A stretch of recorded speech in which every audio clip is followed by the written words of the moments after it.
Nzamba la kisio que no ba parole no bazabanduki. Alors qu'est-ce que tu dois faire? Au coup publier en moteur, yo garda ngo pona yo, sambela, mais yo en tant que moi qu'est-ce que tu dois faire?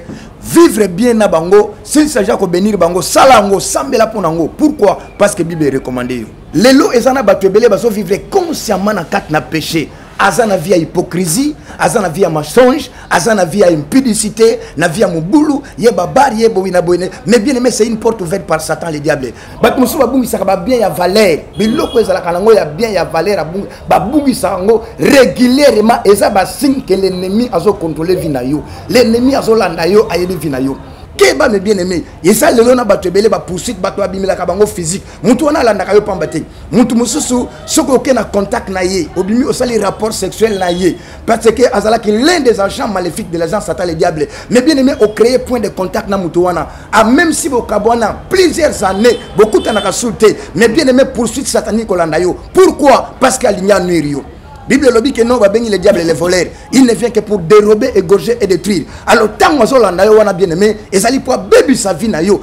Batebele le lo bazana poursuite. Soit bandoki balandaka bango, soit bademo balanda bango. Pourquoi? Parce que à cause de la maladie, à cause de la promotion, à cause de musala, peut-être à cause de l'influence moko boye, akenda kokuta na faux prophète, akenda kokuta na maison kilte, mais bien aimé aussi au kenda na ndako nganga, aussi au kenda na maison kilte, aussi au kota contact na faux prophète, mais bien aimé, c'est une porte au fongola wana fuba sambela pona yo, prisma wana, ata au kenda ikuno sala ke loko moko te, mais du fait qu'on y attaque makono parce que c'est un hôtel. Nde ba demo wana ba travail kuna ba kolanda yo yango ne créaka ba poursuite na 4 na via batu. Et lorsque votre mariage n'est pas honoré, vous allez na couverture spirituelle té. C'est-à-dire le Seigneur ne va pas vous protéger. Alors ndenge bozo vivre wana, c'est une porte ouverte oyo bandoki ba kokota ba demo ba kokota Satan le diable kokota. Et le ko la conséquence ni ne salemaka. Okomona mutazana 4 na libala bongo, soit bana ba bando kufa. Soit bazemi bando olongwa. Soit vous avez des complications au concevoir. Au coup, on a un couple belé basala 10 ans, 15 ans, basala dans situation où il y a un problème vivaka. Et belé balobana bangote, mais ils sont en train de vivre les problèmes sérieux. Pourquoi basana poursuite? Papa wana yo zo mwana okenda na 20 ans, yo quand ça sepelaka, alobaka. Alors ba régler na yo wana, maloba négatif wana, yo quand c'est sa bénédiction, c'est pas une bénédiction.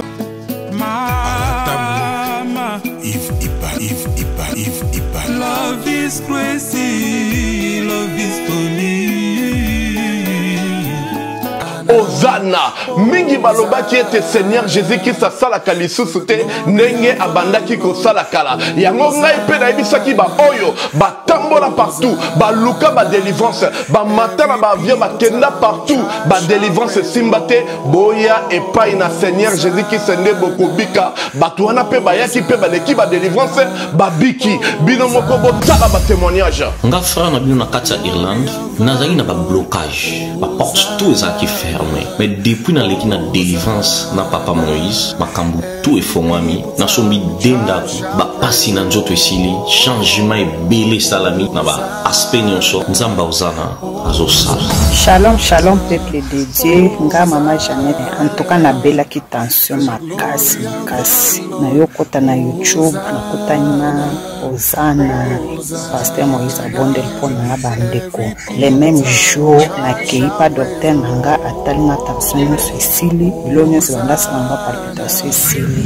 Shalom peuple de Dieu, shalom mama Clémence na Paris na yiko témoigner moni na nzamba Ozana na wasai na bomo nanga nazali na problème mwana bane kolobate na bane kokende na orthophoniste donc va déclarer que moi na comme handicapé à olobate na etango na ye ko l'exemple papa Moïse alekisi moi na délivrance lelo mwana na konoloba na ye ko témoigner moni na nzambe ya bikamo asali na bomo na ngai nazali na problème mokanda toi repose na zoaka ba régie na raison moko ezata na sens te lelo na koyi moi c'est sengo na zu mokanda na zu pe musala donc on a témoigné moni na nzambe Ozana na bomonanga tokanga nzambe na lobaki déjà awa ezali terminus boss abonné na papa Moïse Prophète TV na YouTube nazo fela bino na moto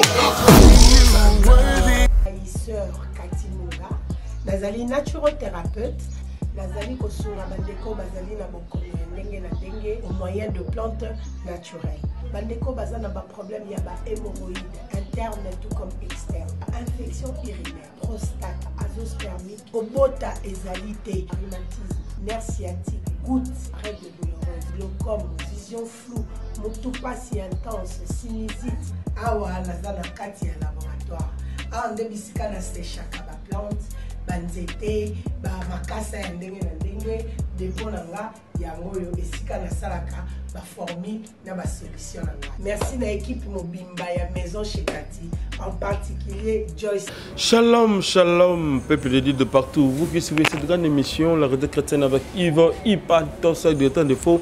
La fin avec la série continue toujours dans votre chaîne, c'est pas promo des 50. Voilà, nous sommes déjà avec le pasteur Blaise. Tous les années, sur la ébélé, na sujet d'un qui toque au premier modèle pour l'ambition chrétien, pour l'ambition vraiment religieusement, et ali bongo. Na sujet d'un qui toque les poursuites sataniques. Tu sur la ébélé, ben les amis, vous allez vraiment brancher.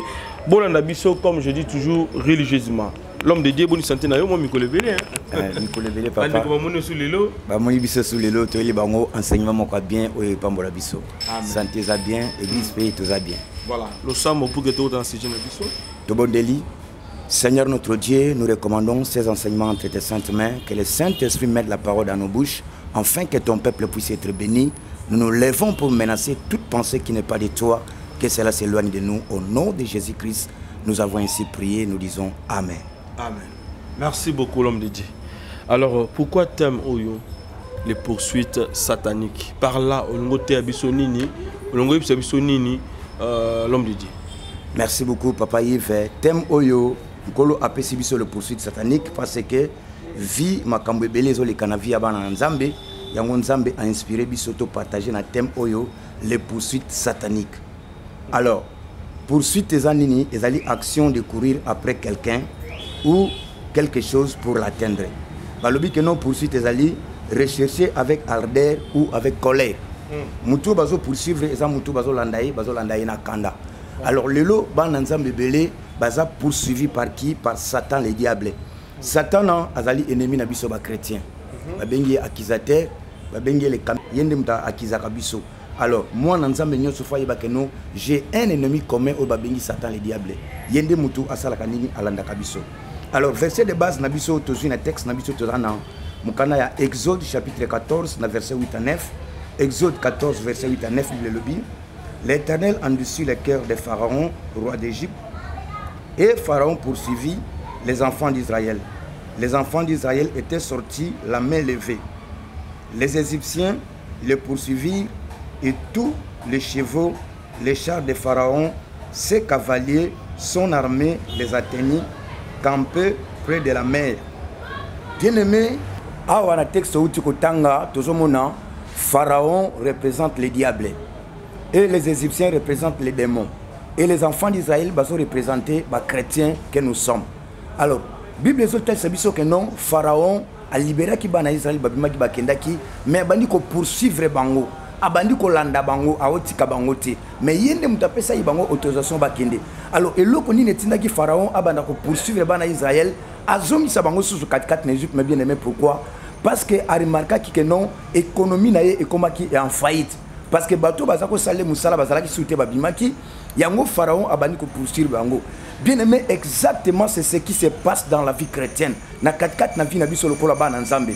Satan le diable oyaza ennemi na biso accusateur na biso a poursuivre ka biso. A poursuivre ka biso Satan le diable il travaille avec les démons, les marabouts, les occultistes, les sorciers. Basaba cause nini oyo Satan le diable a poursuivre ka biso bana nzambe. C'est lorsque biso tozo fongola ba porte, ba benyango les portes d'entrée. Première cause oyo sala ka non Satan le diable abana ko poursuivre biso querelle, les querelles avec les parents, l'oncle ou la tante. Proverbe chapitre 20, le verset 20. Bien-aimé, moi na nyonso, mutu nyonso, osala chrétien, osala chrétienté. Mutu nyonso osala kana querelle na ba parents na ye. Soit au finga bango, soit au vivre en conflit, soit ba musu ba kenda plus loin à bêta ba parents. Mais bien-aimé, c'est une porte ouverte. Et tant que vous fongoli porte wana, mais bien aimé, tu seras poursuivi par Satan le diable par Satan le diable par les démons. Alors tu le dis que non, Pharaon a représenté Satan le diable, les Égyptiens ont représenté les démons et les enfants d'Israël ont représenté les chrétiens. Alors Pharaon a kolanda bango pourquoi? Parce que l'économie a mboka na ekota qui en faillite. bato baza kosala misala abimisaki bango bakendaki yango asali bango poursuite alandi bango azongisela bango c'est de la même manière ndenge esalamaka na biso bachrétien satan le diable alandaka biso pourquoi soki bacause ezali yango na bengi yango les portes d'entrée. Alors première cause où esalaka non poursuite esalama na vie ya mwana nzambe première cause ezali les querelles avec les parents, l'oncle ou la tante. Proverbe chapitre 20 verset 20. Bible le dit que non, celui qui maudit sa père ou sa mère verra sa lampe s'éteindre au milieu des ténèbres. Ephésiens chapitre 6, le premier verset jusqu'à 3, Bible le dit que non, honore ton père et ta mère, afin que tu sois heureux, tu vives longtemps sur la terre. Et banao nyonso, ba viva kana conflit na ba parents na bango. Soit la finga parent, soit la bêta parent, c'est une porte ouverte. Okay. Une porte ouverte comment? Maloba nyonso négatif. Ba regret nyonso ba para ba koloba wana, c'est déjà une porte ouverte. Yango zo mona lelo ba nebele na vie, ba sala ka ba effort à évoluer, à avancer, à sala ka effort makambe qui est bien, mais esimba kate pourquoi? Akutan toujours na ba échec, akutan toujours na ba complication. Pourquoi? Parce que aviva kan conflit na ba parents na yi. Et yango wana satan le diable na ba démon na bandoki, ba landa ka vine ba tenda ka yi pourquoi? Parce que il y a une porte ouverte azo vivre na querelle na conflit na ba parents. Bon, alors zo ba parents ba salande moi na mabe. Wana ezapeka ka mauvais sort pe landa ka mwana po parents sali mabe mais mwana sali mabe te voilà. Oui. Parents pe et arrive à biso que non ba parents ba sala bana mabe mais moi na faux ala na manière faux ala na façon nini au sala au vivre na ba parents na yo mais ko ko offenser ba parents ti so comme na niveau ko offenser ba parents wana olongwe na katikati na promesse nzambe na maloba nzambe or bible lobi na Ephésiens chapitre 6 na premier verset nous devons honorer nos parents wana nzambe mutalobi. Par exemple, nous avons un exemple facile, Papa Yves. Ceux qui nous ont dit que nos parents ne sont pas. Alors, qu'est-ce que tu dois faire? Au coup publier un moteur, yo garde un peu na yo, sambela, mais yo en tant que moi, qu'est-ce que tu dois faire? Vivre bien na bango, s'il s'agit de bénir bango, salango, sambela pour nango. Pourquoi? Parce que la Bible est recommandée. Deuxième porte d'entrée où est ça là que non, poursuite ça la 4 na vie na biso, contact avec les fétissiers, avec les marabouts, avec les devins, les faux prophètes et la maison occulte. Bato ebele lelo bazana poursuite soit bandoki balandaka bango soit bademo balanda bango pourquoi parce que à cause de la maladie à cause de la promotion à cause de musala peut-être à cause de l'influence moko boye akenda ko kutana faux prophète akenda ko kutana maison occulte peut-être akenda ko lukelo ko moko boye et nanda ko nganga yango ko mona retour ça la kanini ba poursuite ça le mela ka bango ba demo balanda ka bango bandoki balanda bango soit tango kenda ke panganga wana ozi mbongo no tiki kuna eza déjà point de contact. Soit au tiki photo na yo, soit la main na yo. Ba musu ba sala kanini. Tango yo so bima van okende, a opeso soit a opeso bag, soit a opeso chaînette, soit a opeso poudre, soit a opeso parfum, soit a opeso maille et loko moko boye. Tango yé o chango na ndako, ozo sale lango, même si au bois kiango, mais sans prière, ba sambeli pona yote, tu seras toujours poursuivi par Satan le diable. Mais ezala bandeko mususu pe ba kendanda kwa nganga à côté akina posa ko sala likamo moko ba komi kuna bité moteme boyi na sa susa zongi mais sous pas kebe nganga ebisi yo na famille na bino ki se ko simba te po boza bata kisité bimo yo bebso bikila kilananga ndeko akota ibongo ye pas na problème pas na poursuite ya ba diable ya ba démon. Oui Papa Yves. Na église n'habite surtout au kutana na témoignage maman moko azaki na problème na mobali na yi conflit alors muninga ne maman abinoto ke ne pas nganga wana sala bikila kila po papa ya kolinga yo tango bakena maman wana tango nganga moni maman wana bi yo kokota awati alors maman akili est-ce qu'elle était alinga yeba poni nganga boya kota awati abi yo kokota awati ozo yana ba moto no wana po bebisa misala na ngai gozo mona siko ezana batu musunda kwa nganga esimba kate mais du fait que no olongoli makolo na yo au côté des ananda kwa nganga eza hôtel maléfique obima na yo fuba sambela pona yo pourquoi tango zo zonga wana ozozonga na cortège ba démon et tu vas remarquer na butu tango olala obanda ko rêver obanda sala bandu to mabe c'est-à-dire quoi poursuite et salmi 4 na vie na yo. Papa Yves nakuta na maman moko maman wana zo kobungisa bambongo ebele bambongo ezo bunga ye alors na dialogue pastoral na lingana comprendre pourquoi maman o bambongo bunga ka ye bunga ye kaka na yiko comprendre que non maman oyo azwa mbongo na ye akenda e pas faux prophète atika mbongo kuna e bango na mystique na bango balanda ka maman wana ba yiba ka ye bambongo na ndinga mystique Et maman on a compris nakati ata tchembongo ndeni fumbongo ebunga to sambeli pona maman wana to briser poursuite nyonso wana. Mais bien aimé aussi au kenda na ndako nganga, aussi au kenda na maison kilte, aussi au kota contact na faux prophète. Mais bien aimé, c'est une porte oyo fongola wana fuba sambela pona yo brisement wana ata au kenda ikuno sala ke loko mokote. Mais du fait qu'on y attaque makono parce que c'est un hôtel. Ndeba demo wana ba travailler kuna ba kolanda yo yango ne créaka ba poursuite na 4 na via batu. Alors troisième cause oye sala que no batma sala poursuivi la cohabitation illégale avec un homme ou avec une femme. Mutu oyo azo vivre pendant plusieurs années, 10 ans, 15 ans, 20 ans na mwasi na mobali bobo tabana et que mariage wana eza honoré boza bato boza na kata fornication boza na kata fornication. Alors tant boza na kata na fornication vous n'accomplissez pas la volonté de Dieu. Oeza na kata na Hébreux chapitre 13 na verset 4 Bible lobi que non que les mariages soient honorés tous. Et lorsque votre mariage n'est pas honoré bozali na couverture spirituelle. C'est-à-dire le Seigneur ne va pas vous protéger. Alors ndenge bozo vivre wana c'est une porte ouverte oyo bando ki bakokota bademo bakokota Satan le diable okota.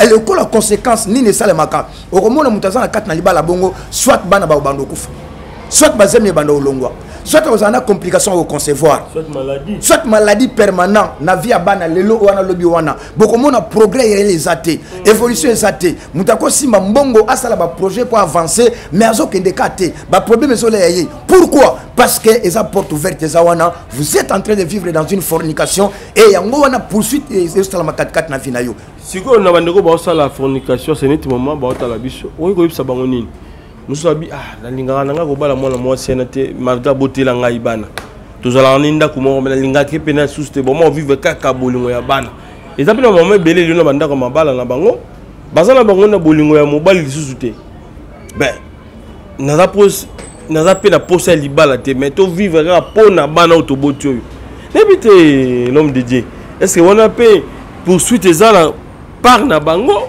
ou bien nzamba oyo la maman bon tika bano ba vivre na bango boye pona ba oyo bazali amike bazoko. Merci papa pour la question wana mingi eza par rapport à ignorance bazo yibate nzambe azaka na sima maloba na ye nzamba azaka te que no eza na ba commandement mususu biso to fabriquer nzamba banga biso te nzamba azalaka derrière esclave derrière la parole na ye. Lorsque la parole de Dieu n'est pas honorée nzamba kozana kata na makambo wana te. Alors même si vous là même si vous ofanda wana vous êtes en train de vivre dans kata na fornication. Hébreux chapitre 13 na verset 4 Bible le dit que non que les mariages soient honorés les tous là-bas premièrement d'abord c'est la famille. Famille. Deuxièmement d'abord c'est les anani les aliba parents. Et la famille d'abord, famille tout le monde va parents et église après dans l'état pour la sécurité sociale. Mais lorsque le mariage n'est pas honoré, vous êtes en train de vivre dans une fornication. Et tant que vous avez une fornication, c'est une porte ouverte. Papa Yves, au coup de ba couple belé ba sala 10 ans, 15 ans bazaka na situation oyo ba koyibi ba problème ba vivaka. Et belé ba lobaka na bangote, mais ils sont en train de vivre les problèmes sérieux. Pourquoi bazana poursuite? Papa wana yo so mwana yo kenda na 20 ans yo quand ça se pelaka alobaka. Alors, bah régler na yo wana, maloba négatif wana, yo quand c'est sa bénédiction, c'est pas une bénédiction. Bon ne quoi azangi mbongo.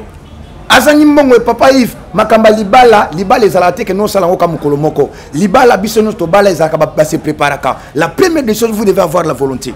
Ce que vous avez la volonté, nzambe mutapesa ba moyen. Lelo bimi aussi moi $20. Na makamba libala biloko même il y a $5 ezalaka. Même bon, si tu as la volonté, au comme à la fin de l'année, au lebi que non année oyo, na bando sombe loko moko, le Seigneur va vous aider. Et le vrai problème n'est pas about zakanini, bazaka na volonté te. Volonté ne mutezalaka te. Yango mona ba salaka te. Et me bien aimé, nazo condamner te, mais nazo prêcher l'évangile. Ozo vivre na 4 na situation, mais bien aimé, c'est une porte ouverte. Yango zo mona réclamation yaka. Yango zo mona ba échec permanent. Yango zo mona maladie. Yango zo mona ba complication na 4 na vie. Pourquoi? Parce que tu es poursuivi par Satan le diable. Alors quatrième porte, oyeme makamutu na poursuite satanique. Celui qui vit consciemment dans les péchés. Lelo ezana batwebele baso vivre consciemment na 4 na péché. Azana via hypocrisie, azana via mensonge, azana via impudicité, na via mubulu, yeba bar yebo wina boine. Mais bien aimé, c'est une porte ouverte par Satan le diable.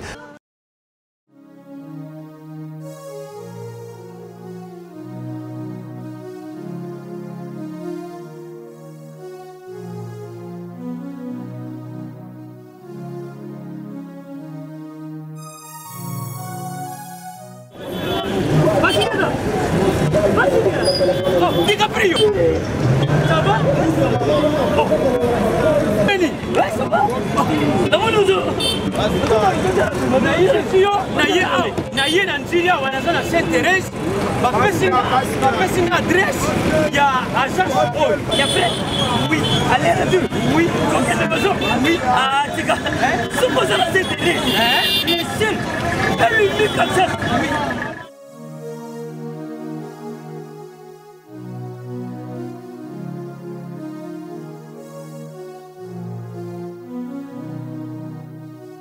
Station Saint-Thérèse. Oui, ce commis Saint-Thérèse. Nabiso. Mais ça ici il y a Kubungate. Service. Ponctualité. Respect. Et puis bango. Balo rapide. Oh, 40 jours. Mais nga kutu 45 jours il va payer ça qui wana. Et puis quand il était mbala moko ba beningai. Aza mundeli? Non. Yes, du service. Pour ce monde. Mais ma canicine. Bonjour.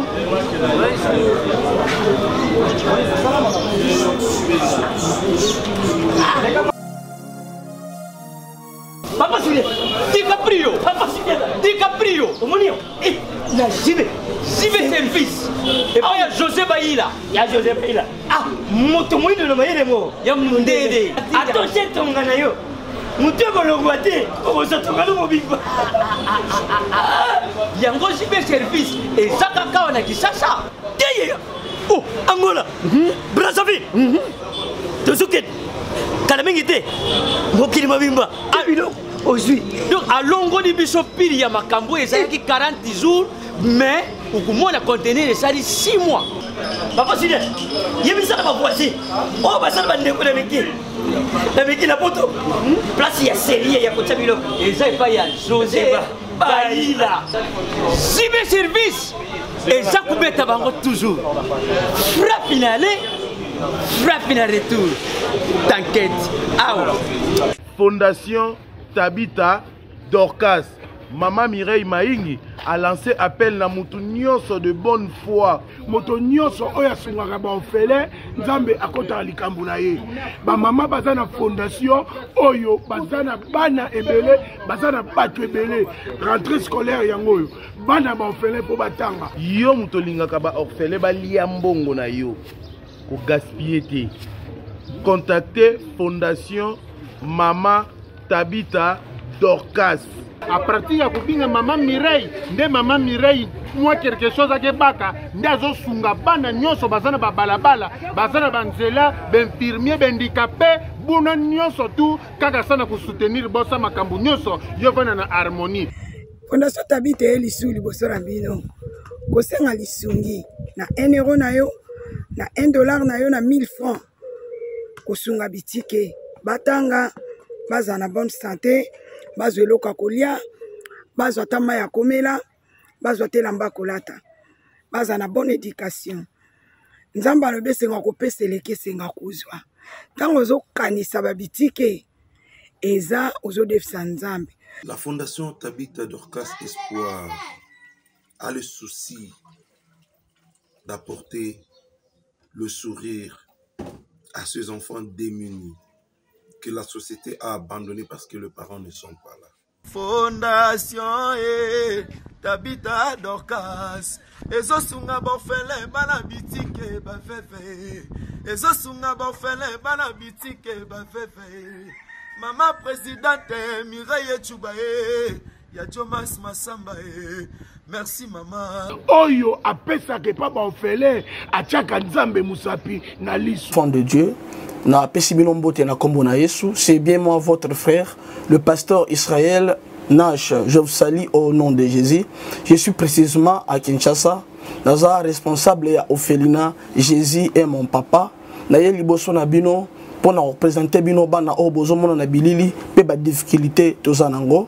Na bandaki musala o ça fait longtemps ya koboko la bana selon ainsi dit l'Éternel. Mais ba difficulté ezamingi difficulté ya loyer parce que tozo foutela et puis difficulté à foutela bana minerval pour to chute au bandaki to pesa qui avance mais tikali ndambo nazo banga ke bana oyo bakata classe bakoma nango na sukate. C'est pour cela Dieu m'a mis au cœur na lancé message oyo na batu nyonso ya motema malamu basunga bana oyo bozomona na bilili.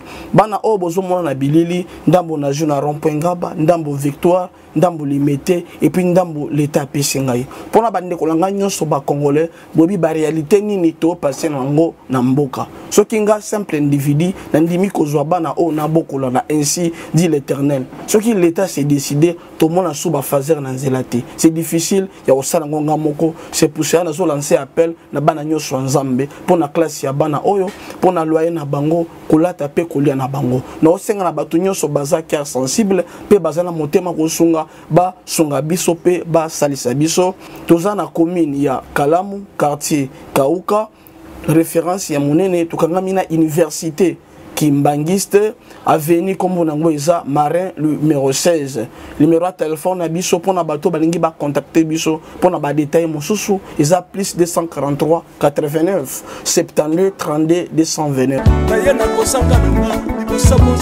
Tango koti oke ko sala makamande ngona tu seras poursuivi par Satan le diable.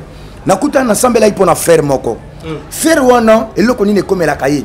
Alotaka soki aloti amoni ke non alota oncle na bango moko kufa bandakala soki aloti bongo na sima fo maladi wana fu mema ye na liwa soko za makasite etang bakuta nanga ba expliquer ngai na tune pona ni makamone se répétaka na vie na yo na ye ko comprendre un aza muta ba boîte aza muta vie mabe et tango za na vie ba boîte na vie wana mais bien aimé c'est une porte ouverte et deuxièmement il est très colérique et bible pexi biso teto silika mais kolala na kanda ti et na kanda wana zakana ene abatu soka kangoli kanda kolimbisa ote c'est une porte ouverte au Satan le diable a poursuivre la kolanda yo mais bien aimé lelo bato ebele baza poursuivi bien aimé soka za kana yo n'hésitez pas benga biso émission ye pona yo toko sambela pona toko sungo pona conseil bon nzamba sala ni nzamba longola yo papa Yves bato ebele ba musu baza poursuivi pourquoi akeko defa mbongo mutu tango defi mbongo mutu aboyi ko futango soit a changer numéro de téléphone soit a changer adresse et kolombongo wana regrettaka alobaka mais bien aimé c'est une poursuite maloba nyonso kolanda yo c'est une porte ouverte pona yo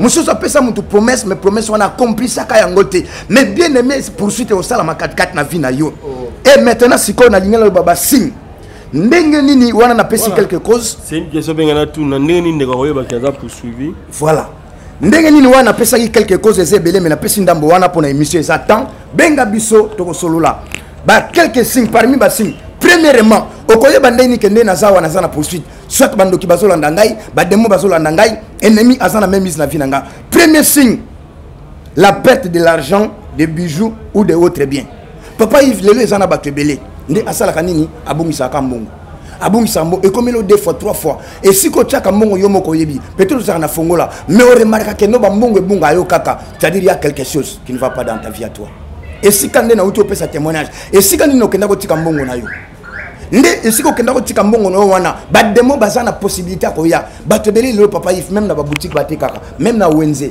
même na magasin bayiba ka bango mbongo bayiba momo ndeni mutakoya na mbongo boy asombe loko tabi changer nga mbongo oyo soko za na discernement te o changer mbongo wana mais ko kenda zo ke ni mbongo no tiko ko limo c'est quoi poursuite salami à cause du point de contact alors batebeli ba bungisa ba bijoux bijou na ye penza ya bien achana ndako abomba esika bana bayibite bat bayibite mais akota la bijou wana ezate et comme là une fois comme le deux fois mais bien aimé tu es poursuivi par Satan le diable ennemi bat musu babungisa ba bien ya valeur biloko ezala kanango ya bien ya valeur babungisa ngo régulièrement eza ba signe que l'ennemi azo contrôler vie na yo l'ennemi azo landa yo ayeli vie na yo deuxième signe okoyeba ndenge nini kende na za sa poursuite l'apparition mystique des êtres spirituels de l'apparition physique des êtres spirituels ou des personnes.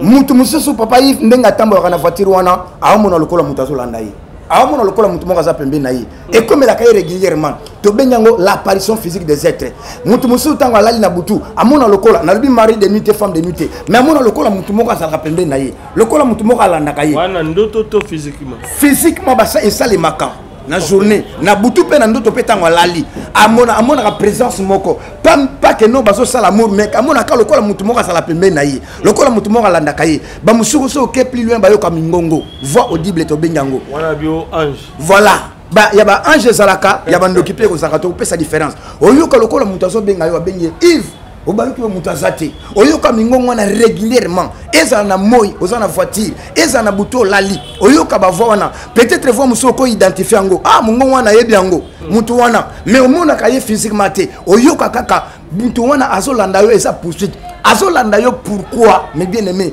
eza na cause bato wana bazolanda yo azolando pourquoi peut-être ozana mbongola yo ya kufuta azolando pourquoi peut-être eza promesse moko pesa yo kosa ye okimo mona na kasute yango poursuite nyonso salama mais bien aimé eza Satan le diable azolanda yo tango bazo poursuivre yo bongo mais bien aimé vino ko na kimia te na sambela pona faire moko za na Afrique du Sud la nanga ni mission na salaki faire wana ayokaka batu mingongo ko benga ye tango yoki mingongo ne benge na sima mutu e bandi ko pela moto soka ko kota na ndako une semaine abimakate mutu passe amela bakisa kota ba l'hôpital sala nyo ceci la kate alandanga ni miso benga ngai na tuna ye na bandi na dialogue personnel na iko comprendre que non frère wana akendaka na maison kilt OK tango kota na maison kilt kuna ba pesa nini ba pesa ba poudre tango ba pesa ba poudre pakoli dès ka simba ba poudre wana pakola ba poudre wana nde yango na poursuite salime ba demo balanda kai na sambeli pona père wana to bengana frère wana lelo nzamba biki sai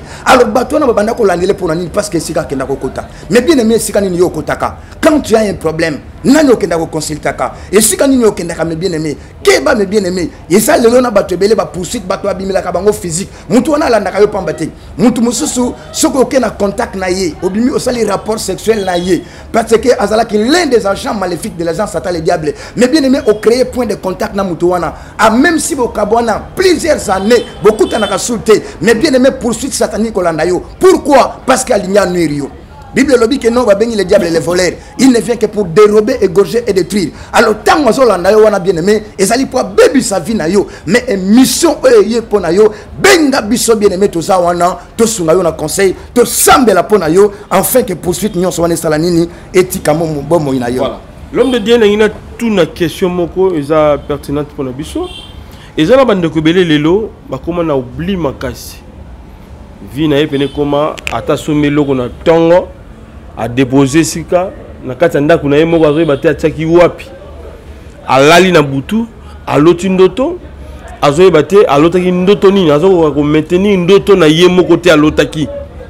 Est-ce que bande ko na pe baza na kati ya kolandana ya butu oui, ou bien ndengeni nalinga tikelo question wana et puis to tikelo susa na ba détail ni son numéro de téléphone lo sambo pona mandeko bazala makamusoko lo pakala bi bandeko basala ndengeni ni pour que ba longo na kati ya poursuite wana il va tenir biso batebele ba comme na perte à mémoire pourquoi à cause de poursuite au monde ce cause poursuivi par Satan le diable et comme c'est le cola moi qui zengi le cola moi que le moko comme na perte à mémoire pourquoi parce que l'ennemi va poursuivre yo et parmi ba signe mususu oyo mutu okoyeba que non za poursuivi mais bien aimé les problèmes en série. Job chapitre 1 na verset 12 na verset 20 Job tant Satan le diable ayi kokutana Job Nzambe a permettre Job Satan le diable attaquer via Job. Bible le dit que non bataka ki Job attaquer bana Job attaquer biloko à Job attaquer richesse à Job même na chanter à Job c'est-à-dire ba problème elandi Job en série parce que l'ennemi a ça ko poursuivre via Job mais bien aimé lelo kutana ba problème lelo o résoudre oyo le problème sous ce bimi les problèmes en série ezolanda yo mais bien aimé ezaba signe ezolakisa yo que non ozana katikati ya poursuivre satanique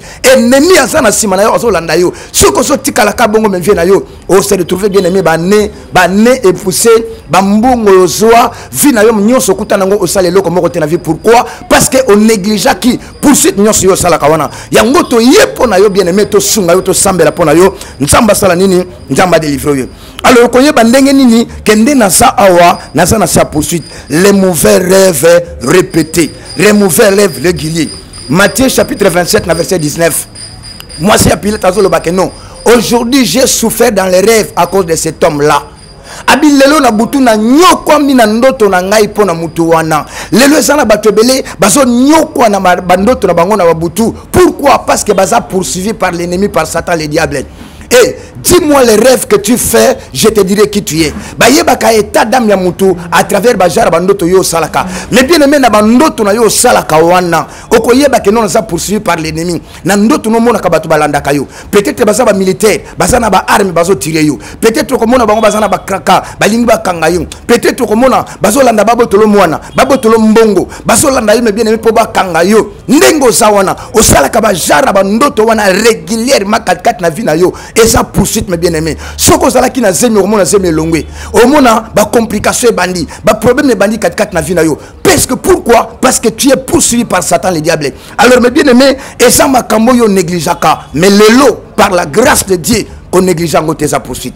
Satan le diable azana simana zolanda yo. Alors mes bien-aimés, émission oyo et yepona yo ben ndeko ngai, on sa poursuivi pendant le Satan le diable. Benga biso na WhatsApp to sambela pona yo ndeko ngai, to kata balie wana, ba point de contact nyoso wana pour nza vina wetika la kimia, nzamba pambola yo. Et si musuko koyeba ndenge nini kende na za sa poursuite, bien-aimé maladie chronique, maladie héréditaire, maladie incurable, maladie silakate. Côté là on ba médicament, bo consulter ba médecin, maladie on est silakate. Et ça ba signe zo la que non, maladie no wana, il y a un esprit ezana sima. Ba démon bazana sima nango. Poursuite moko ezana sima nango ndeko ngai. Alors, la Bible dit que non, le Fils de Dieu est venu pour détruire les œuvres de Satan, le diable. Le Fils de Dieu a apparu pour détruire les œuvres de Satan, le diable. Alors, que faire? Tant on a poursuivi, na 4 na vie na yo, ba échec permanent, ou comme il a perdu ta mémoire, ba makambo évolution ezate, eso simbate, oyoka ka ba voix audible, ba parson mystique, mais bien aimé comme la kayo, obungi saka ba mbongo ba bijou biloko belé, mais bien aimé, que faire? La première des choses, mais bien aimé, c'est la prise de conscience.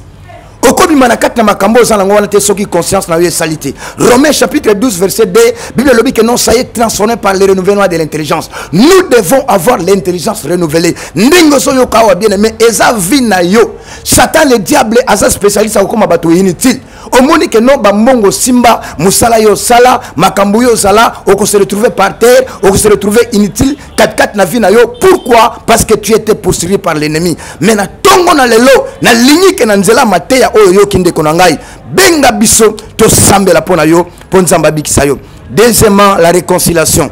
Ozaki na confié na ba parents bien aimé benga bango c'est la réconciliation. Réconciliation eza humilité, eza humiliation te, mais réconciliation eza sagesse pour nzamba pambola yo nzamba fungola yo. S'il s'agit ko pambola bango parce que maloba malamu na bango e ko sanini e ko pambola ko fungola ba porte.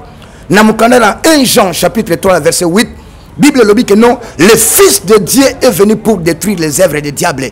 Bien aimé, les poursuites sataniques et zaliba œuvres à Satan les diables, ça va pas te bénir. Et comme même aussi kate, au contraire, les diables au babengi les voleurs, akoya pona ko yiba, akoya pona ko bebisa, akoya pona ko bomayo. Mais la volonté de notre Dieu, est ça que yo bebate, est ça que yo pambolama. Alors que voici mon serviteur que je soutiens, il montera, il s'élèvera bien haut. Yango mateya o yo ki bien aimé, eza pona ko condamner yo te. Et ça au fond la motema na yo. Pesa biso confiance, nzambe na biso confiance. Nzamba na posa akata poursuite nyonso wana ya Satan le diable na vie na yo. Yango na limina sambela pona yo ndeko nange sike zali yo. Yo muto yo kingai. Landanga na prière bien aimé parce que quelque chose va se passer. Nzamba ne loko moko sala olala malamu et loko no moko bunga te ba voix audible ekende ba passion nyonso wana bien aimé c'est possible. Jésus-Christ a dit, Bible le dit que non, il est venu pour détruire les œuvres de Satan le diable. Sambela ilongo na ngai lobankolo Yesu naza mwana na yo na yo ki maloba na yo pe na ndimi yango limbisa ngai esika ba porte fongamaki o Satan le diable azolanda ngai na sengi makila na yo e bomba ngai e batela ngai e longisa ngai kobanda lelo na volonté na ngai pe na nguya ya molio mo santo na déclarer séparation na monde ya ténèbres na bandoki na ba démon ezala na butu ezala na moi ba mona ngai te na yoka susu ba voix wana te et loko na nga moko te ebunga na ndimi pe na tatoli yango na kombo na Yesu Masia et salema bongo. Bien aimé, il y a quelque chose qui va se passer maintenant ici qu'aux Hollandais. Tu peux t'agenouiller là où tu es, tu peux seulement lever ta main parce que je vais prier prier pour toi, bien-aimé. Onction oeza oezo kitela yo. Yesu azo kata ba poursuite nyonso ba réclamation nyonso. Oyelanda kayo na vina yo pour nsamba pambola vina yo. Au nom puissant de Jésus-Christ, Seigneur, je prie maintenant, je brise les poursuites sataniques dans le nom puissant du Seigneur Jésus-Christ. Que ce soit la nuit, que ce soit la journée, que mon frère, que ma sœur, qu'il soit libéré dans le nom de Jésus-Christ, mon Dieu. Qu'il sorte dans les poursuites sataniques, mon Dieu. Je détruis les voies libres, je détruis les apparitions mystiques, je détruis, j'interdis, mon Dieu, mon roi, le vol de l'argent, des bijoux, des biens. Au nom puissant de Jésus-Christ, mon Dieu, je chasse les mauvais rêves, je menace, mon Dieu, dans le nom puissant de Jésus-Christ. La Bible dit, lorsque tu seras couché, que ton sommeil soit doux et agréable, que tu ne vas pas craindre les attaques, mon Dieu, mon roi. Je menace le combat nocturne par le nom puissant de Jésus, que le feu de Dieu descend, les feux brisent, les feux détruisent, au nom de Jésus-Christ, mon Dieu. Qu'il soit libéré maintenant, que ton peuple soit libéré, que ton peuple soit libéré, que ton peuple soit libéré, qu'il témoigne la grandeur de ton nom, par le nom puissant du Seigneur Jésus-Christ. Seigneur, qu'il soit couvert par la puissance de ton sang. Makila na bomba mbongo na bango nyonso ya bango Seigneur ezala na serve couverture makila na Yesu na kombo na Yesu esale mabongo. Amen. Oui, bien-aimé, betela nkolo maboko makasi. Il y a quelque chose on nzamba bandi déjà ko sala 4 na vie na yo. Yango benga biso na WhatsApp ko hésiter te. Oh, bango basala kabongo te. Toza wana pona yo. Na émission ezatan mais toza tant ko solo là, ya ko pesa conseil, puis ko tcha na programme à prière, nzambe a libéré yo. Benga biso na WhatsApp, numéro na biso ezali plus 243 89 76 96 423 plus 243 89 76 96 423. Et ça numéro na biso WhatsApp. Benga biso ko hésiter te toza wana pona yo to aider yo pour nzambe a libérer vina yo pambolama o tatola monena nzambe. Merci na pesi mbote na bana nyonso ya super promo na pesi mbote papa nanga Dadi Valère mon père là où tu es na pesi mbote na maman Mikle na papa ici kabozali na pesi mbote na famille on shiding nyonso ici kabozali ma grande famille nzambe nanga abomba bina pambola bino maman Nzuzi na pesi mbote sœur Olga na pesi mbote ma charmante épouse maman Jackie nzamba pambola bino apambola bino na pesi mbote pa ba journaliste nyonso ba cameraman nzambe apambola bino. Merci beaucoup tokutani à la prochaine. Merci.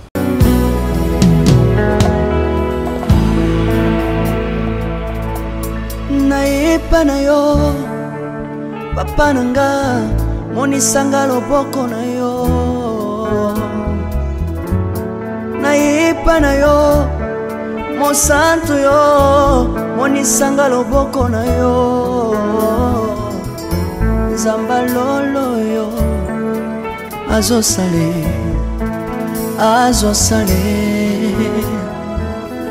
zamba lolo yo. Azo sale,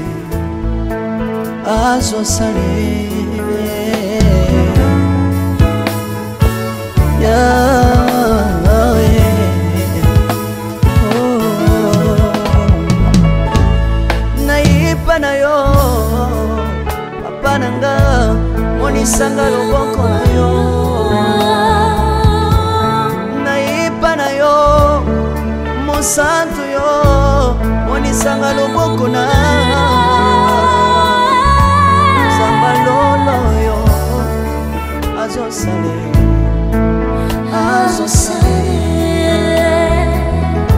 zamba kaba sangolwe.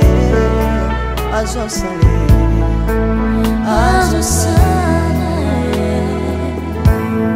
salilanga Yesu, Yesu, oh.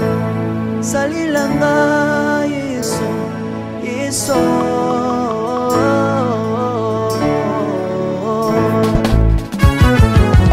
Alléluia. Yesu azana bomwe. Komba mana yo Jésus. Komba ma. Tirobo. Yesu na lingina tatola Yesu. Papa na lingina témoigner sangalo. Napena tato na bonsambe na yo sabato. Yoka bosenga na nga zambaka basaye. Yoka shije na nga ye zambalo na ye. Na ye na babasi na nga libosa bonsambe na yo. Na ye na kosanga na nga libosa bonsambe na yo. Salela Salelanga yeso, yeso. Salelanga yeso, yeso. Salelanga yeso, yeso.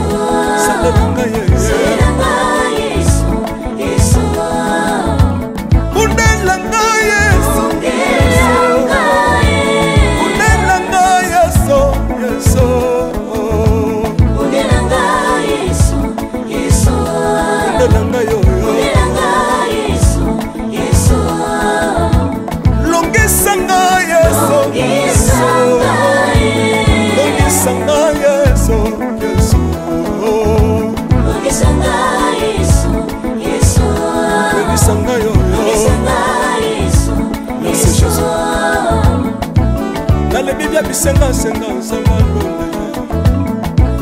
Nalebi bia pesanga kabela nga bisenga senga.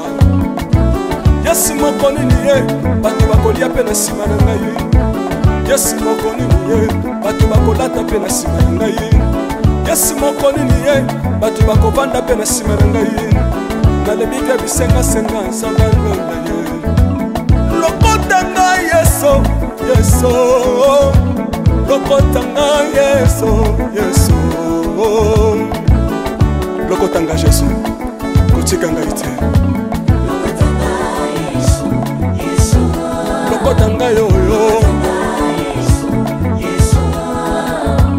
tombolanga yeso, yeso, tombolanga yeso, yeso, tombolanga yeso, yeso, tombolanga yo yo,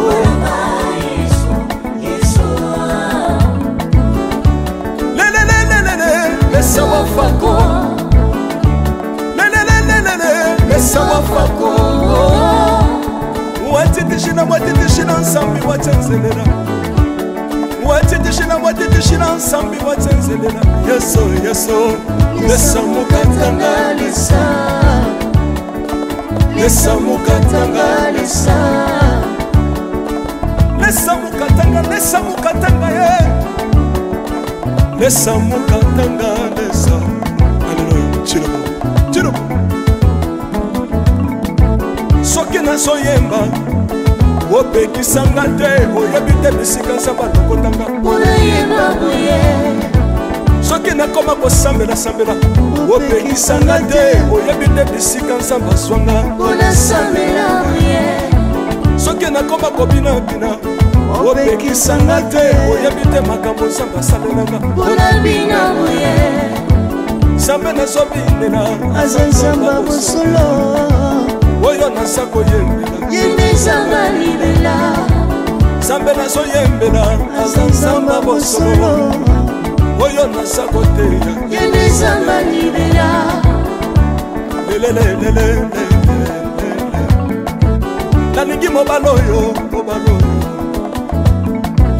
nalingi mobala oyo yeso aza nzambe ayoki bosenga na nga nzamba kabasa ye ayoki suje na ngai ye nzamba ndonda ye nazalaka lokater apesinga lopango natambolaka makolo lelo nakomi na motuka ngai oyoyo nazalaka kobala te lelo apesinga libala apambolinga yeso yeso apambolinga yeso yeso